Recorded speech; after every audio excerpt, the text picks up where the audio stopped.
একের পর এক গ্যাস কূপ খনন ও পুনঃখননের মাধ্যমে সিলেট গ্যাস ফিল্ড কোম্পানি দেশের গ্যাস সেক্টরকে সমৃদ্ধ করে যাচ্ছে। শিগগিরই সিলেট 10 নম্বর কূপ থেকে দৈনিক 2 কোটি ঘনফুট গ্যাস জাতীয় সঞ্চালন লাইনে সরবরাহ করতে যাচ্ছে কোম্পানি। 1742 কোটি টাকা ব্যয়ে 5টি কূপ পুনঃখনন এবং রশিদপুর 11 ও 13, কৈলাসটিলা 9, ডুপিটিলা 1, সিলেট 10X ও সিলেট 11 এই 6টি নতুন কূপ খননের জন্য ইতোমধ্যে চায়না কোম্পানি সহ বিভিন্ন কোম্পানিকে দায়িত্ব দেওয়া হয়েছে। এ থেকে আরও দৈনিক 12 কোটি ঘনফুট গ্যাস উৎপাদন করা সম্ভব হবে।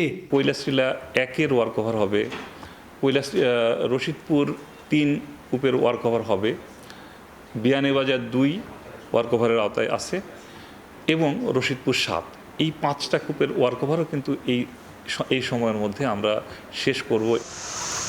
সব কিছু মিলে পেট্রোবাংলা সিলেট গ্যাস ফিল্ড কোম্পানিকে যে টার্গেট নির্ধারণ করে দিয়েছিল তা পূরণে সবাই সচেষ্ট রয়েছেন এবং এই সিলেট 10 নম্বর গ্যাস কূপের পাশে আরেকটি নতুন কূপ খননের পরিকল্পনা নিয়েছে কোম্পানি। সিলেট 10X একটা প্রকল্প, সেটারও আমাদের ডিপিপি অলরেডি পাস হয়ে গেছে এবং সেখানে কিছু রিগ ফাউন্ডেশনের মডিফিকেশন কাজ, যেহেতু একটা নতুন রিগ আসবে সেই রিগের মডিফিকেশন কাজটা আমাদের এখন শুরু করতে হবে। তো আশা করছি সেই মডিফিকেশন কাজ শেষ করে আগামী 3 মাসের মধ্যে আমরা ওখানে খননে যাওয়ার একটা পরিকল্পনা আমরা হাতে নিয়েছি।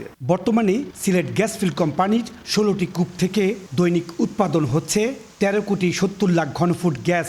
2025 সালের মধ্যে দৈনিক 164 মিলিয়ন ঘনফুট গ্যাস উৎপাদনের লক্ষ্যে নতুন নতুন গ্যাস কূপ খনন ও পুনঃখননের কাজ করছে সিলেট গ্যাস ফিল্ড কোম্পানি।